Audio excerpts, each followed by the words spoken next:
চট্টগ্রামে প্রতিদিনই বাড়ছে ডেঙ্গু আক্রান্ত রোগীর সংখ্যা। এই মুহূর্তে চট্টগ্রাম মেডিকেলে আছেন আমাদের সহকর্মী ফেরদৌস লিপি। সরাসরি চলে যাব তার কাছে। লিপি, চট্টগ্রামেও কিন্তু ডেঙ্গু পরিস্থিতি খুব ভয়াবহ, অর্থাৎ আগস্টের তুলনায় আমরা দেখেছি যে সেপ্টেম্বরে প্রায় 4 গুণ বেশি ডেঙ্গু আক্রান্ত হয়েছেন। যদিও গত 24 ঘন্টায় 48 জন নতুন করে ডেঙ্গু আক্রান্ত হয়েছেন, মৃত্যুর ঘটনা ঘটেনি।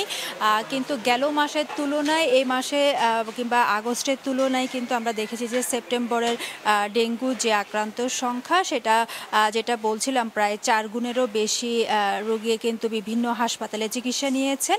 এবং এই সংখ্যাটা যদি আপনাদেরকে জানাই, সেটা হচ্ছে যে আগস্টে যেখানে চট্টগ্রামে ডেঙ্গু আক্রান্তের সংখ্যা ছিল 202 জনের মতো, সেখানে সেপ্টেম্বরে কিন্তু 907 জন ডেঙ্গু আক্রান্ত হয়েছেন। এবং অক্টোবরের এই যে 3 দিন গেল, এই 3 দিনে কিন্তু প্রায় 138 জন ডেঙ্গু আক্রান্ত হয়েছেন। আর মৃত্যুর ক্ষেত্রেও আমরা দেখেছি যে এই পর্যন্ত চলতি বছরে ডেঙ্গু আক্রান্ত মৃত্যু হয়েছে 16 জনের চট্টগ্রামের। এর মধ্যে সেপ্টেম্বরে কিন্তু 11 জন মারা গিয়েছেন ডেঙ্গুতে।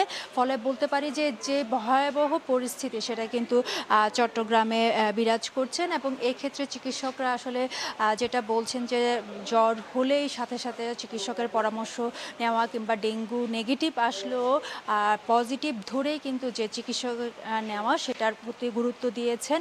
আর এখানে যারা ডেঙ্গু আক্রান্ত এসেছেন তারা আসলে বেশিরভাগই অভিযোগ করছেন যে সিটি কর্পোরেশন কিংবা যে স্থানীয় যে সরকার বা স্থানীয় যে প্রশাসন মশা নিধকে যে কার্যক্রম নেওয়া উচিত ছিল, বিশেষ করে ডেঙ্গু মৌসুমকে সামনে রেখে, সেটা আসলে নেই বলে তারা দাবি করছেন। আর তারা অভিযোগ করছেন মশা আর ওষুধ ছিটানো, পরিষ্কার পরিচ্ছন্নতা সেটা কিন্তু প্রায় শূন্য পর্যায়ে বলে এখানে যারা আক্রান্ত হয়েছেন তারা জানিয়েছেন।